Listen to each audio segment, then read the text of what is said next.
Salut à toutes et à tous. Bienvenue pour cette deuxième édition du podcast Style Juve. Ici le Captain pour vous présenter et animer cette émission. Pour ceux qui ne le savent pas encore, le podcast est une petite nouveauté du site où en plus des news, des reviews, des revues de presse, des interviews, etc., tout comme d'habitude, vous avez désormais également le podcast. D'ailleurs, vos retours ont été très très nombreux pour le premier épisode, donc je vous en remercie. Continuez de nous suivre, continuez de nous encourager et de nous dire ce que vous en pensez, qu'on puisse améliorer tout ça. Et pour info, le podcast est consultable évidemment gratuitement sur YouTube et SoundCloud, donc faites-vous plaisir sans modération.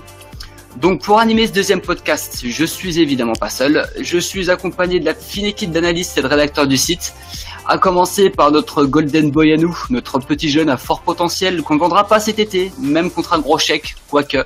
Je parle bien sûr d'Adrien. Salut Adri. Salut à tous. Pour la touche féminine, un peu de douceur et de grâce dans ce monde de sueur et de boue qu'est le football, c'est Émilie qui nous fera part de sa fine analyse. Salut Émilie. Salut à tous. Et enfin, notre briscard. Dans la vraie vie, on vous dira que c'est un vieux, mais dans le football, on parlera plutôt d'expérience. Il est venu avec toute sa culture calcio, c'est Calo qui est avec nous. Bonjour monsieur. Salut à tous. Salut. Ouais, je tacle un petit peu. Ok monsieur, go. Donc au menu d'aujourd'hui, Campioni d'Italia, 36e Scudetto acquis par la Juventus dimanche dernier à l'Olimpico. Donc c'était face à la Roma, c'est 4 doublés en 4 ans, c'est 7e titre consécutif. Évidemment, ça explose des records et c'est du jamais vu. Alors on va revenir très très vite sur le match. On le rappelle, score de 0-0. Pas forcément grand chose à redire sur le coup, mais on va quand même faire un petit tour de table. Calo, tes impressions sur le match? Ah bah le match d'hier, on va pas se mentir les mecs, c'était un pique-nique entre amis. Hein. Je veux dire, on a apporté les sandwichs, la Rome a apporté le vin. C'était un match sans enjeu. Je crois que la Roma était déjà qualifiée pour la Ligue des Champions. Et nous, de notre côté, on était déjà virtuellement, on avait déjà virtuellement gagné le Scudetto, quoi. Donc un 0-0, ça a arrangé les deux équipes. On n'avait pas rentré en sur-régime, risqué des blessures avant le mondial, parce que oui, il y a certains joueurs qui vont jouer le mondial. Donc pas grand-chose à dire sur le match. Ah ouais, juste un truc. Le but refusé à Dybala, je sais pas si vous vous souvenez, mais c'est un but magnifique qui montre vraiment tout l'étendue de son talent. Et quand le petit va exploser, ça va être pyrotechnique. Voilà. À mon avis, c'était juste histoire de pas trop donner Sampaoli l'envie de le convoquer pour le mondial, c'est pour ça. Ouais, Ils se sont dit, on va pas abuser, parce que sinon il va lui donner envie de venir. Émilie, ton avis sur le match d'hier, très rapidement. Bah, je rejoins Calo sur ce qu'il a dit. Hein. C'était un match avec un enjeu réellement minime, vu que nous, on était presque déjà assurés d'être champions, la Roma en Ligue des Champions. Ça s'est ressenti du coup dans le jeu. Hein.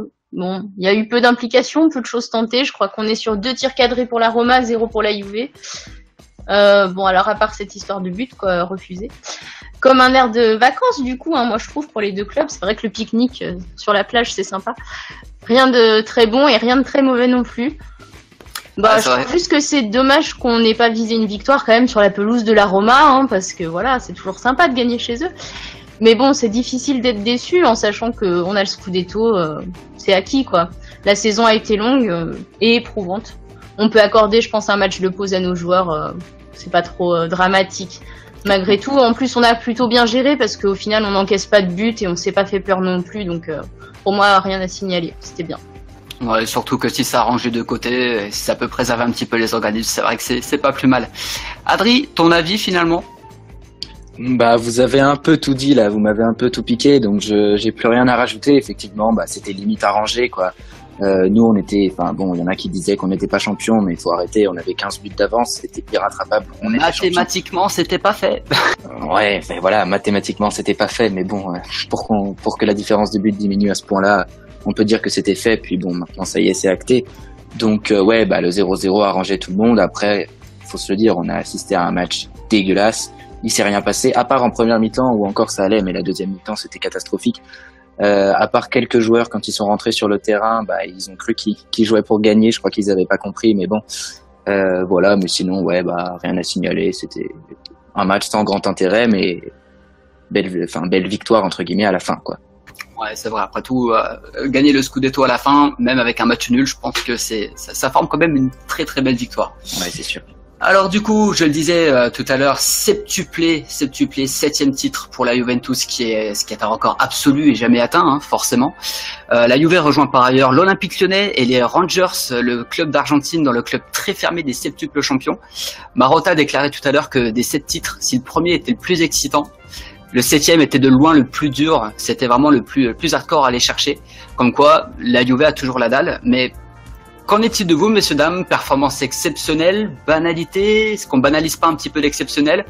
Amy, ça te fait quoi d'être supportrice d'une équipe 7 fois championne? Est-ce que tu es toujours aussi heureuse à chaque année ou est-ce que finalement c'est une forme de routine qui s'installe? Bah déjà, c'est un énorme soulagement. Quand même, c'était difficile d'imaginer ce scénario, je pense, en début de saison. Après, moi, je suis toujours très optimiste en ce qui concerne la Juve, donc pour moi, on gagnera toujours à la fin. Mais il y a quand même eu vraiment des matchs où le doute était permis. Bon, après, voilà, il y a des moments clés de la saison où tout aurait pu basculer et malgré tout, on est resté accroché. À la fin, on est champion d'Italie pour la 7e fois consécutive. Ouais, je pense que je pourrais être blasée parce que au fond, c'est un peu redondant de toujours gagner. Mais en même temps, c'est tellement bon. Je pense qu'on ne se rend pas assez compte de ce que ça représente. Le parcours qu'on a effectué pendant 7 ans, franchement, c'est colossal. Faut l'apprécier à sa juste valeur. Je trouve ça extraordinaire. Je pense que ça représente énormément parce que c'est dans l'ADN du club et aussi de chaque supporter. On veut tout gagner. Il n'y a pas de place pour la défaite. Bah voilà, hein, moi je suis heureuse. Il n'y a pas à dire. C'est beau. Alors voilà, après, je pense que le dernier Scudetto là qu'on vient de gagner, il était très dur à obtenir. Du coup, ça lui donne une certaine saveur. Mais pour moi, dans mon cœur, le premier reste le plus énorme parce que c'est le retour à quelque chose qu'on avait oublié. Ouais, c'est vrai qu'après les 2 années terminées 7e, celui de 2011, il va être très très très difficile à surpasser, j'ai l'impression, hein, pour un petit peu tout le monde. Adri, du coup, qu'est-ce que t'en penses? Est-ce que t'es blasé ou est-ce que t'es quand même content?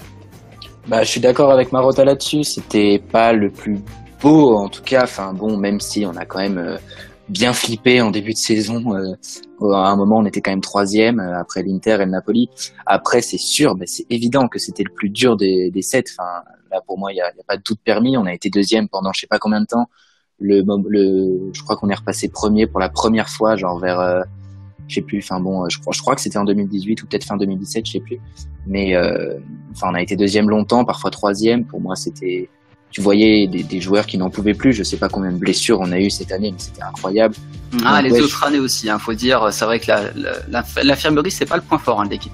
Ah, pour moi, cette année, c'était encore pire, vraiment. C'est-à-dire, t'avais un mec qui revenait de l'infirmerie, bim, t'en avais 2 autres qui y retournaient. C'était une catastrophe, quoi. Donc, j'ai vu une stat. Il y a 3 joueurs qui n'ont pas été blessés cette année. Et quand tu regardes le temps de jeu qu'ils avaient, c'était rien, quoi. Donc, ouais, moi, je trouve que c'était vraiment incroyable. Et comme a dit Amy, ouais, c'est soulageant, quoi. Enfin, c'est un travail énorme qui a été fourni par les joueurs. Donc, ouais, pour moi, c'était vraiment historique. Et effectivement, on s'en rend pas assez compte. Et dans 20, 30 ans, on se dira que la Juve d'aujourd'hui était invincible, en fait, en Italie. Eh ben, ça nous fait 2 contents sur 3. Calo, est-ce que tu rejoins tes collègues? Ouais, attends, moi je suis plus que content. Je veux dire, on est fort, on le sait. Hein. Le problème, c'est que pour nous, le Scudetto, c'est quelque chose de normal, d'escompté, quoi. Donc, voilà, on a perdu un peu le sens de la mesure. Mais je pense qu'il est temps de se ressaisir, se rendre compte que cette Scudetto, c'est quelque chose d'absolument exceptionnel. Enfin, c'est jamais fait, ça n'a jamais été fait avant, et à mon avis, ça sera pas refait dans le futur, en tout cas dans un futur proche. Je vous avoue que moi-même, une partie de la saison, j'étais un peu blasé, quoi. C'était chips coca avec les yeux à moitié ouverts sur certains matchs, parce que c'était, voilà, comme je vous dis, c'était quelque chose d'escompté pour moi. Et puis je me suis mis à regarder les médias napolitains, quoi. J'ai vu des choses que et là, vous, ça relève. Mortels, vous ne verrez jamais. Je veux dire, des pleurs, des accusations lourdes, pesantes. Enfin, il faut savoir que sur certaines chaînes de grande écoute napolistes, on nous traite ouvertement de voleurs, de payeurs d'arbitres. Il y a même des émissions financières, donc qui n'ont rien à voir avec le foot, qui vous expliquent comme quoi Exor, c'est la société des Agnelli, si vous ne saviez pas, on serait sponsor de la Fédération italienne de football, quoi. En fait, c'est une fake news, ça n'a rien à voir, mais vous savez, vous dites un mensonge 200 fois, à la fin, dans la tête des gens, ça devient une réalité, quoi. Alors justement, très bonne, comment dire, transition. Je termine juste mon propos. Vas-y, je t'en prie. Voilà, donc moi, excusez-moi par avance, Amy, je suis désolé, je sais que t'aimes pas les vulgarités, mais vu que les Napolis nous jettent des wagons de merde depuis des mois au visage, ils nous insultent, ils nous pissent dessus, ils nous salissent, eh bien moi ce Scudetto, je le chéris, je l'adore, j'ai envie de le caresser comme les bouclettes de Quadrado, et pour moi c'est le meilleur après le premier, quoi. Voilà. Eh ben, je le disais, merci Calo, merci pour cette jolie passe D, parce qu'on allait justement parler un petit peu des réactions. Alors des réactions, il y en a eu une en conférence, en réaction de presse post-match hier, dont principalement Allegri qui est monté au créneau, mais surtout Chiellini qui s'est un petit peu insurgé. par rapport au comportement qu'il y a eu tout au long de la saison, effectivement, de la part des médias napolitains, mais pas que. Certains joueurs du Napoli aussi, on va pas citer de nom, hein, surtout pas celui de Lorenzo Insigne. Donc Giorgio Chiellini est monté au créneau en déclarant hier, alors cette année, tout le monde était contre nous. Ils ont commencé à parler de VAR, d'arbitre, de beaux jeux, de finale, de feux d'artifice. À la fin, c'est nous qui sommes ici à fêter notre victoire, alors qu'eux sont sûrement chez eux beaucoup plus tristes. Avant de glisser un petit tacle en douceur façon Giorgio, en disant « Les finales, nous les perdons parce que nous les jouons. Maintenant, nous pouvons parler et de temps en temps, il faut mettre les points sur les i. » Sans doute en faisant référence à la déclaration d'Insigne, qui avait dit à l'époque que la Juve avait l'habitude de perdre ses finales. Donc, quoi dire là-dessus? Ça se renvoie la balle, ça fait un petit peu ping-pong. C'est pas très commun de la part de Chiellini, qui nous a pas habitués à ça. Mais est-ce qu'il a raison? Adrien, à sa place, tu tacles ou tu bottes en touche, si je puis dire? Ah bah, je tacle. Alors là, moi je tacle direct. Là, ça y est, la saison est finie. On a 2 titres en 3 jours. Tout est fait. On peut enfin parler, alors que les autres ils se sont permis de parler sur notre dos juste parce qu'ils avaient gagné contre nous une fois 1-0. Bon, voilà, ils se sont crus champions. Bah, ils redescendent sur terre, ça fait plaisir. T'as quand même Sarri, l'entraîneur du Napoli, qui a critiqué l'arbitrage en notre faveur. De Laurentiis aussi, il a dit qu'on était avantagé parce qu'on jouait avant. Bah ouais, on jouait avant, mais en même temps, on était qualifié dans toutes les compétitions. Donc, forcément, si tu joues la Coupe d'Europe, effectivement, tu joues avant. Bah voilà, c'est normal, c'est la règle, quoi. Tu t'es qualifié, tu joues. Bah lui, il a décidé de tout lâcher pour espérer enfin gagner ce Scudetto. Et voilà, je pense que tout le monde l'attendait chez les Napolitains. Bon bah c'est un échec encore une fois, mais ça, pareil, on est un peu habitué. Donc ouais, moi je suis d'accord. Chiellini a bien fait, franchement, fallait tacler. Il a bien fait de pousser un gros coup de gueule envers eux, quoi. Ouais, donc ça nous fait un tacle. Calo à sa place. Ben moi je suis partagé, hein. À vrai dire, sur le contenu, j'applaudis des 2 mains, des 2 pieds, de tout ce que vous voulez, hein. Ça a trop parlé en face, et à un moment on reste des humains, il faut leur rejeter leur médiocrité au visage, quoi. Leur faire comprendre que nous on est nous et eux c'est personne. Enfin je veux dire, c'est un peu prétentieux, mais je suis désolé, Insigne il n'a jamais joué une finale de Coupe des Champions, il a jamais joué une demi-finale, jamais un quart de finale. Le mec, voilà quoi, il est mal placé pour se foutre de la gueule des gens, et voilà, leur médiocrité on leur met au visage. Donc pour ces raisons-là, je suis pour. Après, je suis contre parce qu'on est la Juve, quoi. Et c'est vrai que c'est pas banal. On peut pas se permettre de descendre au niveau des autres. Je veux dire, on est une institution, on a un style et Juve, et c'est pas juste un slogan. C'était la manière d'être de l'avocat Agnelli. Et moi, à la place de Chiellini, j'aurais répondu, parce qu'on peut pas se permettre de rester en silence, mais j'aurais répondu avec une vanne, avec de l'ironie, quoi. J'aurais dit, tu vois, les finales, nous on les perd, mais les Scudetti on les gagne, avec un petit sourire en coin. Je sais pas, donc encore une fois le contenu, j'applaudis les 2 mains, la manière, on est une institution, il faut qu'on le reste, voilà. C'est vrai que c'est un comportement, enfin la réaction que tu as citée, ça serait peut-être plus quelque chose qu'on aurait vu dans les années précédentes. C'est vrai que cette année ils sont un petit peu plus lâchés, avec notamment depuis le Real où psychologiquement c'était dur. Émilie, à la place de Chiellini, et même voir par rapport à tout ce qui a bien pu se dire, toi, comment t'aurais réagi? Bah, je pense qu'à la place de Chiellini, je pense que je tacle aussi, et puis avec plaisir, hein. Je pense comme lui qu'il y a un moment pour se taire et un moment pour parler. Il y en a beaucoup qui ont parlé sans avoir rien gagné. Aujourd'hui, bon bah nous on peut commencer à parler parce qu'on a gagné et on peut mettre les points sur les i, c'est important. Il parle à un moment dans sa réaction de respect et de manque de respect aussi de la part de certaines personnes qu'on a déjà citées sans vouloir les citer. Je pense concrètement que oui, il y a un moment où on a le droit de répondre. Enfin, je veux dire, là, on est champion, on a gagné, on n'a pas démérité. Il faut pas banaliser justement cette victoire comme il a pu le dire. Franchement, oui, on a eu des points de difficulté, mais merci au Napoli cumulé. Voilà, comme il l'a dit, hein, il a dit clairement, il nous touche dans notre orgueil et le résultat est là, nous méritons le respect. Donc voilà, oui, clairement, moi je suis d'accord avec ça. Après, on parle à tour de bras et enfin, il arrive un moment où, quand on n'a rien gagné, c'est le moment de se taire, quoi.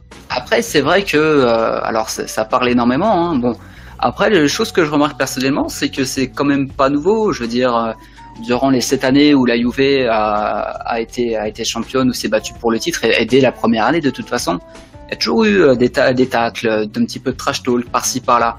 Mais c'est cette année, au bout de 7 ans, seulement 7 ans, que il y a des cadres comme Giorgio Chiellini qui maintenant se lâchent un peu plus. Parce que ça résulte pas d'une lassitude à force de... alors stylé Juve, d'accord, hein, y a pas de problème par rapport à ça. Mais à force de se faire taper dessus, est-ce qu'il n'y aurait pas une forme de ras-le-bol quelque part, une espèce de petite insurrection par rapport à ça, Amy?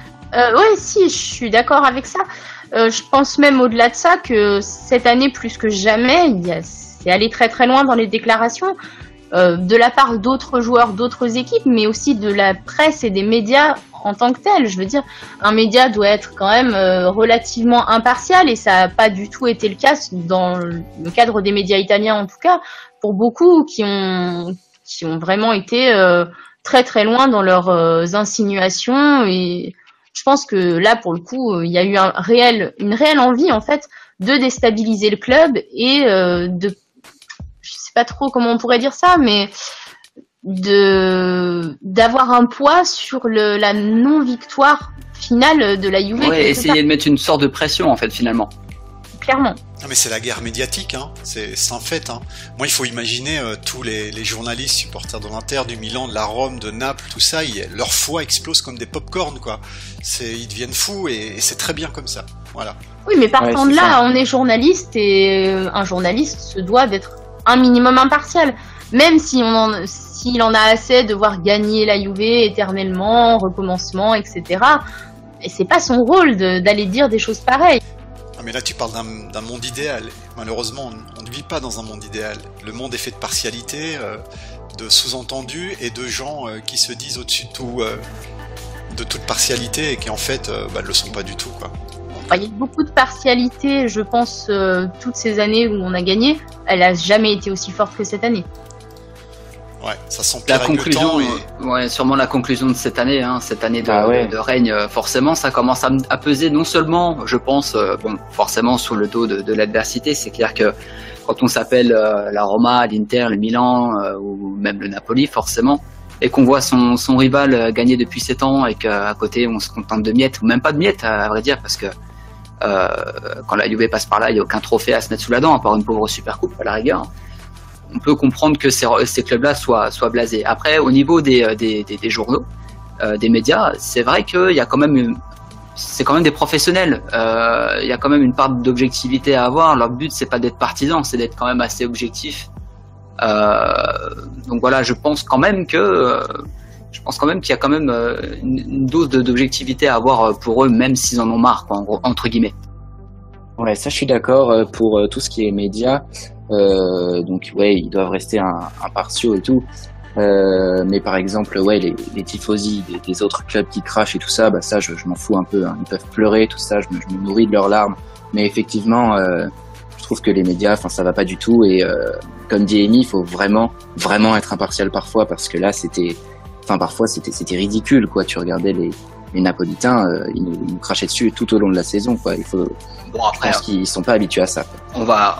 On demande quand même de l'impartialité à des médias italiens. Quand on regarde un petit peu le passif, on va peut-être se mesurer un petit peu, se dire qu'effectivement c'est pas un monde de bisounours. Et effectivement, on va essayer de se dire qu'il faut composer avec ça. Donc la question qui se pose maintenant, c'est qu'au vu du parcours exceptionnel cette saison, quel a été pour vous le match du titre, le match décisif, celui qui a donné à la Juve un temps d'avance, que ça soit au niveau, alors peut-être, oui, sûrement des points, et aussi psychologiquement, Calo? Bah alors évidemment, pour le match du titre, la première chose qui vient à l'esprit, c'est le match contre la Lazio, contre l'Inter, etc. Mais pour moi, je dirais aucun match en particulier, hein. Je veux dire, ce qui nous a porté le titre, c'est tous ces petits points grappillés sur des terrains de campagne improbables à Benevento, etc., etc. Et c'est ça qui nous a porté le titre, quoi. C'est la régularité toute la saison. Après, s'il faut vraiment mettre en avant un match, oui, mouille-toi un petit peu. Vraiment, le match qui a fait un tournant, c'est le match contre la Samp en septembre. Je veux dire, c'est ce match-là, si je me souviens bien, on avait pris 3 buts. On menait 3-0, quelque chose comme ça, et puis on a pris 3 buts.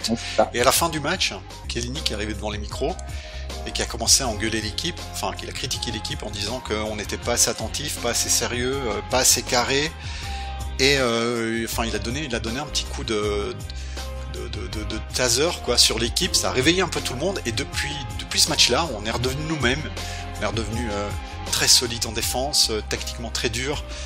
Et oui, c'est ce match-là le tournant pour moi. Voilà. Ouais, je pense que c'est effectivement un des matchs qui a un petit peu influencé la saison. Amy, qu'est-ce que t'en penses, toi? C'est quoi ton match référence pour toi? Celui qui a donné le Scudetto? Alors pour le coup, moi je suis pas tout à fait d'accord avec Calo. Je pense vraiment que on peut pas se permettre de dire qu'on a grappillé des points contre les plus petites équipes, puisque au contraire, pour moi, je pense qu'on en a perdu beaucoup contre elles, là où on aurait dû s'imposer plus facilement. Après, moi clairement, mon match référence, il est beaucoup plus proche de cette fin de saison. Pour moi, c'est clairement le Juve Napoli à domicile, cette défaite 1-0. On a tout manqué sur ce match, puisqu'en plus on encaisse sur la fin, on perd à domicile contre le Napoli. Et pour moi, c'est vraiment ce match-là qui renverse tout. C'est là que naît pour moi la révolte, derrière la renaissance avec la remontée contre l'Inter. Ouais, je pense que c'est ça qui change tout. Et ça n'est pas à Milan pour moi, ça prend racine dès l'après-match contre Naples. Je pense que vraiment, les choses ont changé à ce moment-là. Il y a eu une révolte interne qui a bouleversé quelque chose et qui a fait qu'on a trouvé le regain d'énergie pour pas se laisser rattraper par le Napoli sur la fin, sur la dernière ligne droite, quoi. D'accord, donc c'était vraiment pour toi le match qui... Alors pour le coup, c'est une défaite, hein, mais c'est vrai que ce match aurait donné le petit coup dans l'orgueil qui fait que les joueurs se seraient peut-être secoués et se seraient motivés à aller chercher un 7e titre, là où la motivation commençait un petit peu à être disparate finalement. Ouais, pour moi, c'est clairement le coup de fouet qui a réveillé l'équipe. Ouais, je rejoins Amy là-dessus. Pour moi, c'est pareil. Je pense que c'est Juve Napoli. Le 1-0 contre nous, bah ouais, le but de Koulibaly comme un symbole à la fin. Bon bah ouais, on a un peu l'impression que ça y est, la Vecchia Signola s'effondre en fait. Mais tu vois, une semaine après, on mène 1-0, on s'en prend 2. Ensuite, on arrive à en remettre 2 et pareil que bah là encore comme un symbole. Le mec qui plante le dernier but, c'est qui? Bah c'est Higuaín, quoi. C'est l'ancien napolitain et là il éclate tout. Donc pour moi, ouais, je suis assez d'accord avec Amy. Ça prend racine contre le Napoli. Et après, vraiment le tournant ultime, c'est Higuaín qui plante sa tête là sur le but sur la passe de Dybala. Et là, pour moi, c'était une folie absolue, quoi.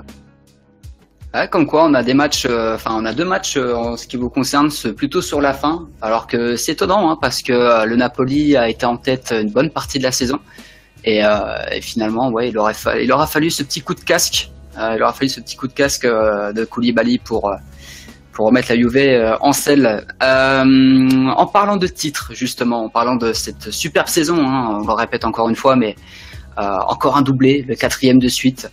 Est-ce que la Juve peut continuer à ce rythme la saison prochaine? On sait qu'il y a une grosse saison de transition qui s'amène, il y a beaucoup de départs. Alors on va pas venir là-dessus tout de suite, hein, on aura l'occasion d'y revenir plus en détail, mais à chaud, voilà, au lendemain du 36e titre et à même pas une petite semaine de la 13e Copa. Est-ce que pour vous la Juve peut continuer? Est-ce qu'elle peut encore enchaîner un 5e doublé la saison prochaine? Amy? Je suis partagée. Oui, d'un côté, je pense qu'on a les éléments pour, et de l'autre, je suis assez dubitatif sur d'autres points. Je vais m'expliquer. Je suis un peu dubitatif, surtout quand on considère potentiellement les départs de Buffon, de Lichtsteiner, peut-être de Marquisio. C'est des cadres du vestiaire. Alors voilà, savoir si derrière la Juve sera capable d'insuffler aux nouveaux venus et aux joueurs étrangers à l'Italie cet amour du maillot, cette volonté de toujours gagner. Je pense que ça va être beaucoup plus compliqué. Ça va être une ère, je pense, de reconstruction qui va pas être facile. Maintenant, d'un autre côté, en cette fin de saison, il y a quelque chose qui m'a fait énormément plaisir. Et plus que jamais, j'ai eu l'impression qu'on a de plus en plus vu Chiellini en avant. On l'a vu blessé, et ben il est venu à chaque déplacement et à chaque match, il était sur le banc et au bord du terrain, limite à la place d'un entraîneur. En bon vice-capitaine, oui, c'est ça. En limite comme un entraîneur, en train de d'houspiller l'équipe, de les bouger quand il fallait. Limite, il avait le partage avec Allegri du coach, quoi, quelque part. Il y a quelque chose de très fort, je trouve, et de symbolique dans cette image. Si Buffon part, le capitaine, il est là, malgré tout. Il y aura un capitaine et ce sera Chiellini et il saura tenir ce rôle. Maintenant, est-ce que ça suffira, vu les potentielles pertes qu'on va avoir? Ça, c'est une autre question. Mais voilà, moi je suis partagée. Donc on peut s'imaginer que la saison prochaine, non seulement on aura Chiellini capitaine, mais en cas où Allegri se virait, on pourra avoir Chiellini entraîneur aussi. Donc ça, c'est une formidable nouvelle. On pourra toujours compter sur lui, notre vice-capitaine et futur capitaine sûrement. Adri, qu'est-ce que t'en penses, toi? Est-ce qu'ils peuvent continuer ou est-ce que tu es comme Gigi à la fin de la saison, tu t'en vas et tu t'en fiches? Non, pour moi, c'est un gros oui. Pour moi, le 8e, il est largement abordable. Là, je suis vraiment 100% sûr que la Coupe d'Italie avec la Coupe d'Italie avec, ouais, parce que actuellement, enfin, je pense que cette saison, le Napoli est en sur-régime. Les mecs à la fin, ils en peuvent plus, tu le vois, ils craquent. Vraiment, ils étaient à fond. Je sais pas s'ils seraient capables de refaire ça une saison entière sans craquer plus tôt. Donc pour moi, déjà, le Napoli, enfin bon, c'est encore très tôt pour le dire, mais ce sera sûrement pas notre rival principal la saison prochaine. Du coup, ouais, pour moi, c'est largement faisable. La Copa aussi. Et bon, malgré les départs, on va assurer, je pense, parce que ouais, bon, bah, il y aura Chiellini comme vice-capitaine. On va avoir des recrues. T'as Marotta qui a dit que, par exemple, Higuaín, Dybala et Bernardeschi n'étaient pas à vendre. Et c'est là que tu te dis que on va construire un truc autour de certains joueurs. Et donc pour moi, ouais, c'est vraiment largement faisable. Et la question se pose à peine. Ouais, je suis d'accord avec toi hein, sur le coup pour dire que ça sera peut-être pas le Napoli qui sera notre plus gros adversaire la saison prochaine. Ah, la Roma quand même. Ouais, la Roma. C'est vrai que je me méfie beaucoup de la Roma, surtout depuis l'arrivée de Monchi et l'équipe elle s'est vraiment transformée. Hein. Je pense que même avec Eusebio Di Francesco, il y a vraiment moyen de franchir un palier psychologique aussi bien sportif que psychologique. Il y a une évolution de la mentalité qui est incroyable. Tu vois ce qu'ils ont fait en Ligue des Champions. Moi, je pense que la saison prochaine, le rival, c'est encore très tôt pour le dire, mais ça va être, je pense. Ouais, ça serait un beau duel, hein, parce que c'est vrai qu'il y a déjà eu un duel très récent entre la Juve et la Roma pour le titre. Hein. Faut pas remonter à plus loin que 2013-2014 pour ça. À l'époque où c'était encore Conte qui était là et Rudy Garcia qui était du côté de la Roma. On se souvient tous hein, du violon, etc. C'était une Roma à la petite mentalité finalement. Elle était un petit peu comme si le Napoli de cette année était la Roma bis de l'époque. Donc voilà, beaucoup de pleurnicheries, beaucoup de voilà. Je pense que cette Roma-là, par contre, la Roma l'année prochaine, si vraiment le mercato suit, il faudra vraiment se méfier d'eux. Après, évidemment, c'est beaucoup trop tôt pour le dire. Calo, on t'a pas entendu sur le sujet, du coup, à ton avis. Moi, je vais rebondir sur ce qu'a dit Amy. Hein. Je suis totalement d'accord avec elle. Je dirais même plus que Giorgione, il a muté quoi. Il s'est transformé. À la base, c'était un défenseur central. Rocailleux, puissant, et maintenant c'est devenu une espèce de leader qui a pris le flambeau de Gigi et en plus d'être docteur. En plus d'être docteur, c'est incroyable. Donc il a pris le flambeau, c'est devenu un leader, un mec qui pousse les autres quand il faut les réveiller, un mec qui recadre les gens et j'apprécie beaucoup ça parce qu'en plus il a l'intelligence pour savoir le faire. C'est loin d'être un con. J'avais peur que avec le départ de Buffon, j'avais peur un peu qu'on manque de leader et pas du tout. Il y a le départ aussi de Lichtsteiner, mais je suis un peu moins inquiet. Hein. Bon, maintenant, je suis pas dans le vestiaire. C'est peut-être quelqu'un de très important dans le vestiaire, mais le fait que ça soit un titre qu'il est écarté de la Coupe des Champions, qui se mette moins en avant, pour moi, c'est pas le plus grand des leaders. Mais je me trompe peut-être. Mais en tout cas, je suis très content pour Chiellini. Voilà. Ah, et je pense que pour les titres, t'avais posé la question pour les titres, savoir si on pouvait gagner le 8e. Pour moi, c'est pas question de 8e, c'est 9e, 10e, 11e, 12e. Parce que je vois même encore plus loin. Personne ne peut nous le Milan, c'est un ancien ex-grand club. L'Inter, c'est égal à eux-mêmes, c'est des losers. Pour moi, le Naples, ils vont s'effondrer, pas à cause de nous, quoi que ce soit, mais simplement à cause d'eux-mêmes, quoi. Là, ils se disputent entre présidents, entre entraîneurs. Vous avez Koulibaly, on demande à son agent si il se verrait bien à la Juve, il dit pas non, etc., etc. Moi, je pense qu'ils vont imploser. Je suis assez d'accord avec vous sur le fait que la Rome ils risquent d'être dangereux, mais économiquement, ils font pas le poids. Donc, je vais dire oui. Quelqu'un pourrait gagner le Scudetto à part la Juve, mais il faut vraiment qu'on le perde nous, quoi. Il faut vraiment qu'on se mette des bâtons dans les roues pour le perdre. Voilà. Ouais, c'est vrai qu'avec l'année de transition qui s'amène, ça sera aussi à la Juve hein, d'assurer sa propre son propre héritage, en gros. C'est vrai qu'il y a beaucoup de joueurs qui vont venir. Il y a Spinazzola, il y a Caldara. Bon, on parlera pas d'Orsolini tout de suite. Hein, il a pas beaucoup touché le ballon, mais bon, voilà, il y a une transition qui va quand même se mettre en route. Ça parle un petit peu de Perrine aussi dans les buts. Donc voilà, c'est un petit peu tôt pour dire tout ça. Après, je pense aussi que par rapport aux autres clubs, par rapport à ceux qui pourraient peut-être disputer le Scudetto à la Juve, en dehors de la Roma, c'est vrai qu'il y aura quand même peu de monde. Hein. L'Inter, bon, le projet entrepris par les Chinois n'est pas très concluant. Ça parle d'un départ d'Icardi. Niveau Milan, voilà, ils vont disputer l'Europa League, ce qui reste quand même un échec par rapport à eux. Hein. Ils ont quand même énormément investi durant l'été dernier pour pouvoir disputer la Champions, qui était un objectif avoué.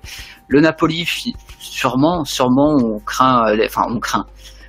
Ils craignent leur propre effondrement parce que c'est une institution de petits, hein, malgré tout, sans être désobligeant, sans être méprisant. Ça reste quand même une institution avec très peu d'acquis, que ça soit psychologiquement, même sportivement, où Sarri risque de partir. Sûrement, Mertens ne va peut-être pas rester non plus. On verra bien. Pour revenir à la Juve, par contre, oui, au niveau de Lichtsteiner, je reviens très vite sur ce que tu as dit. Lichtsteiner, c'est vrai que il y a peut-être pas cette aura de leader comme Kelo en dégage un, par exemple. Par contre, c'est vrai que sa condition, ses performances sportives expliquent peut-être ça aussi en partie. Et c'est absolument pour ça qu'il a été jeté 2 fois de la liste de la Champions, pour revenir 2 fois. Excuse-moi de te couper, c'était qu'un vrai leader, quelqu'un d'important dans le vestiaire et tout, on le sort pas de la liste. Bon, maintenant je me trompe peut-être, c'est juste une impression, mais un vrai leader, un mec super important, il est sur la liste, quoi. Voilà. Après, je pense que peut-être en tant que vrai leader, voilà, bon, on sort pas de la liste. Je pense qu'au-delà de ça, je pense que s'il a été sorti, c'était d'un point de vue complètement sportif et pas d'un point de vue de leader. Je pense qu'il y a eu des choix à faire par rapport aux arrivées, etc. et que Allegri avait réellement en tête autre chose d'un point de vue Ligue des Champions. Je pense pas que ça enlève quelque chose au côté peut-être leader silencieux de Lichtsteiner dans le vestiaire. Je pense que malgré tout, c'est un joueur qui est là depuis le début où on gagne tous ses titres et qu'il a une réelle importance. C'est vraiment un cadre, un pilier. Peut-être pas visiblement, mais je pense que quelque part, il y a quelque chose de très profond. Et puis, il a un amour assez révélé de la Juve et je pense quand même que son impact est réel dans le vestiaire. Mais pour rebondir sur cette exclusion de la liste de la Champions League, c'est quand même assez bizarre. Hein. Je veux dire... c'était même si on ne fait pas jouer titulaire, c'est le remplaçant arrière droit, quoi. Là, on a joué qu'avec De Sciglio, c'est-à-dire que lorsqu'il est blessé, vous aviez Barzali qui était aligné en arrière droit. Donc le fait qu'il soit exclu, c'est bizarre. Il y a une histoire là en dessous et j'aimerais bien ça fait partie, je pense, aussi des bizarreries d'Allegri. Hein. Je pense qu'il y a 2 ans, ça s'explique par la présence de Dani Alves, qui était vraiment indispensable à la Ligue des Champions, qui l'a prouvé, hein, d'ailleurs. Hein. Dani Alves n'a vraiment pas volé sa place. Il y a une saison, il y a un an et demi de ça. Par contre, en ce qui concerne cette saison, c'est vrai que c'était bizarre de voir quand on voyait l'état des couloirs, des postes latéraux à la Juve étaient vraiment dans un état. Ouais, mais moi, je suis sûr qu'il y a un drama là en dessous. Hein. Mais bon. Ouais. Pardonnez-moi de vous couper, mais je pense quand même que sur cette saison, ça peut s'expliquer par le fait que de base, Ovedes n'était pas censé rester blessé toute la saison. Je pense vraiment que sur la première partie de saison, il y avait une volonté d'Allegri de pouvoir mettre Ovedes à la place de De Sciglio ou Lichtsteiner. Ouais, ça je suis d'accord. Et surtout, on oublie un peu vite que De Sciglio, c'est entre guillemets le fils adoptif d'Allegri, quoi, avec Bonaventura. C'est son chouchou. Il y a peut-être un petit peu de piston dans l'air, c'est vrai. Ouais, voilà, c'est il y a ça. Des chances. Je pense qu'il a un peu pris la place de Lichtsteiner et effectivement, comme disait Amy, Ovedes, c'était prévu qu'il joue toute la saison, puis bon, il a été blessé tout le temps, il a eu ses pépins, et après tu vois d'ailleurs que Lichtsteiner il nous a rejoint et il nous a sauvés contre Tottenham, donc non, je suis pas d'accord avec Calo pour dire qu'il y a eu des gros problèmes dans les vestiaires ou je ne sais quoi. Je pense juste que c'était un choix technique plus qu'un choix de leader en fait ou de management des vestiaires en fait. Ça, c'est parce que t'es encore innocent, toi. Tu te rends pas compte de ce qui se passe dans un vestiaire. Sûrement. On va T'es encore un laisser, petit bichon, quoi. on va laisser Calo et Adri se faire leur petite Voilà, dispute on va monter sur un générationnelle. ring juste après l'émission, donc. Voilà, on vous fera la promo sur le site, y a pas de souci, on fera un avant-match comme d'habitude, une petite interview. Ok. On va conclure les amis pour aujourd'hui. Donc pensez à nous suivre sur les réseaux sociaux, la page Stylé UV, que ça soit sur Facebook ou sur Twitter. Donc retrouvez-nous aussi sur donc forcément YouTube et SoundCloud, qui sont les deux plateformes sur lesquelles vous pouvez retrouver ce podcast. Et prochainement iTunes, on y travaille pour que ce podcast soit disponible sur cette plateforme également. On sait que vous êtes nombreux sur cette plateforme-là. Il me reste plus qu'à vous souhaiter une bonne journée, une bonne soirée, c'est selon, et on vous retrouve la prochaine fois. À très bientôt. Salut à À tous. bientôt tout le monde. Bonne soirée.